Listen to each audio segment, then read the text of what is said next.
So I was going to open this video with a bit about how I have a one-sided conversation with the audience, but I'm not funny enough to pull it off, and if you haven't read this book, you wouldn't understand the reference anyways, so I'm just going to roll the intro.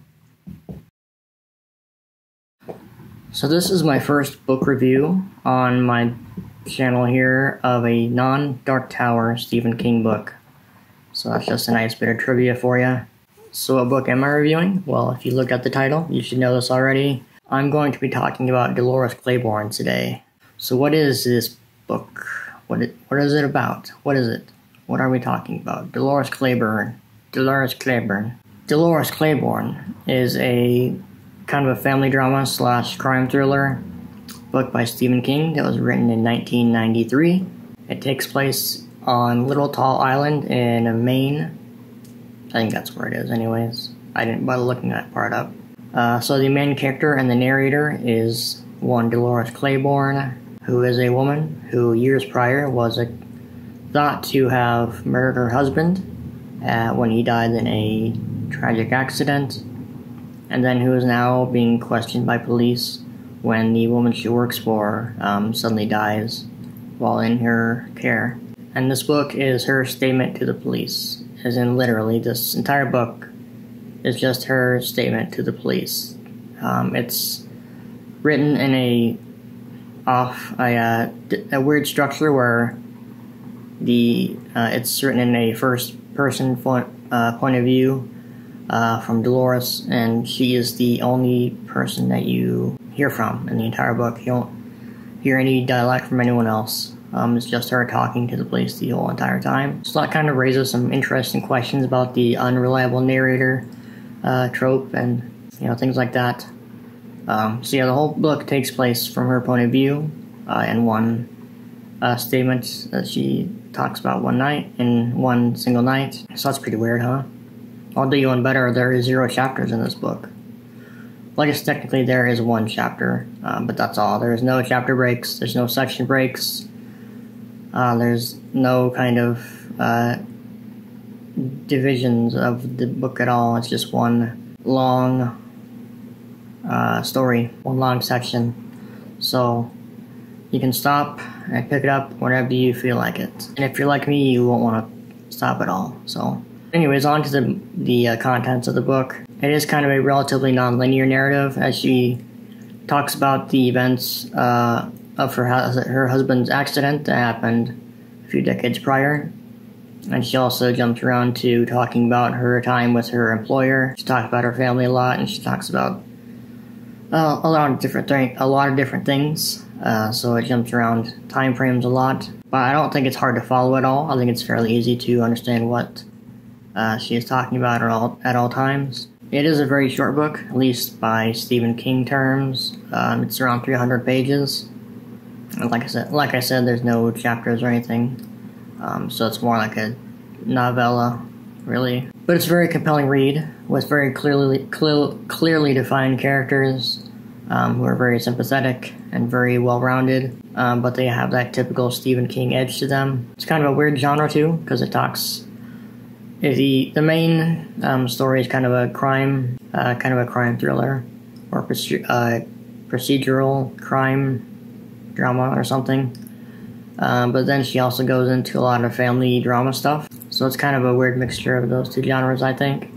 So it's not a horror book at all from Stephen King. It's one of his more human takes. And so all in all, it's a book about families and love and living in small towns and death, obviously. And it even touches on some touchier subjects, which I will briefly mention later on. So what is there to like about Dolores Claiborne? Well, if you have read anything from Stephen King, you should know that he crafts spectacular characters that are very realistic and human-like. They always have their flaws and their eccentricities, but most of them are very relatable, and you can understand multiple aspects of their personalities and understand the actions that they take in most circumstances. And so this is true of main characters and side characters, and also these random one-off characters that you may never see more than once, and that definitely is the same for this book. The main character in particular is a very well-rounded person. When you start off the book, you kind of don't like her all that much because she's very in your face and very intense. But as she goes more into her into the stories she tells, you kind of relate more with her, try to understand what she has been through and where she's coming from. And really, the police people or investigators that she's talking to the entire time even have their own little bit of personality themselves, even though none of them even get a chance to speak for themselves even once. So that's kind of interesting. And like most of his books, the events in this one are real and visceral. He doesn't pull any punches in terms of the weight of events and how things go sometimes. Some things can be tragic and some things can be violent and awful and very dark. So he doesn't shy away from any of those dark elements in this book. There are some highly disgusting parts that are entertaining. There are also some highly disturbing parts that are hard to read sometimes. But along with that, there are some very deep thoughts and very emotional moments as well. And like I did mention, it's a very quick read. It's not, I wouldn't say it's all that suspenseful. It is a little bit suspenseful, but you're not wondering what's going to happen the whole time. It just weirdly draws you into it, and so you don't ever want to put it down. It's just got that weird magical quality to it, I guess. So what did I not like, or what might other people not like about this book?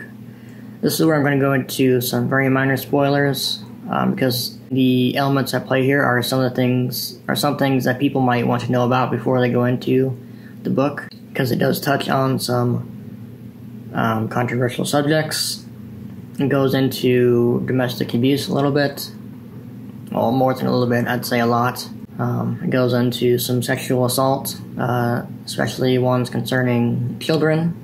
It's not particularly graphic or anything, but if just the mention of that or the idea of that would cause you anxiety, then you might want to think twice about reading this.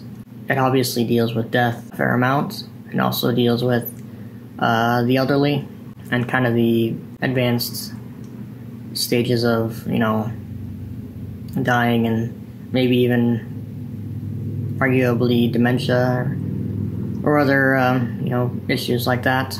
Like I said, most of it's not really graphic or anything, but the things are mentioned a fair amount in the book. So if you might have any issues with any of those things mentioned, you might want to research the book a little more before you decide to read it. But, another thing other people might not like about this is it is a Stephen King book, but it is not a horror. It is more of a drama or a thriller, and there's basically no supernatural elements involved, unless maybe a few debatable elements, but those are very minor, I think. So there's no monster or anything. This is more the Shawshank Redemption than it is The Shining. That's really all I can think of, though, as far as gripes that other people might have about this book. I certainly didn't have any. So let's go into my final thoughts and recommendations. And I'll have to admit, this title is not one of the books I was looking forward to. It's always been one of those Stephen King books that I looked at and kind of shrugged my shoulders. I didn't really ever care to read it. Didn't sound like it would be particularly interesting to me. But when I went to the library one day with a short list of books I wanted to check out, and they were all gone, I decided to give this one a chance. So needless to say, I was not expecting Dolores Claiborne to be one of my favorite Stephen King books of all time. Yet here we are, because I gave this one 5 stars. Very much enjoyed reading this book. I had no issues with it. Very quick read, very fun read. I love the characters and the unique plot structure, and the pacing was also very well done. I didn't mention that, but I think the pacing was quite perfect for the book. And also the ending. yeah, the ending was pretty good. It wasn't a, like a big epic finale or anything, but it wasn't nothing really came out of the blue, I don't think, in the ending, so I think it was a pretty solid one. So anyways, if you're a Stephen King fan, I think this is an absolute must-read for all the constant readers. So anyways, I've been talking all night long and I've run out of things to say, so that's all I got for today. Go out and read this if you're interested. Thank you for watching, and I'm going to be talking about Dolores Claiborne? Dolores Claiborne, should I? It always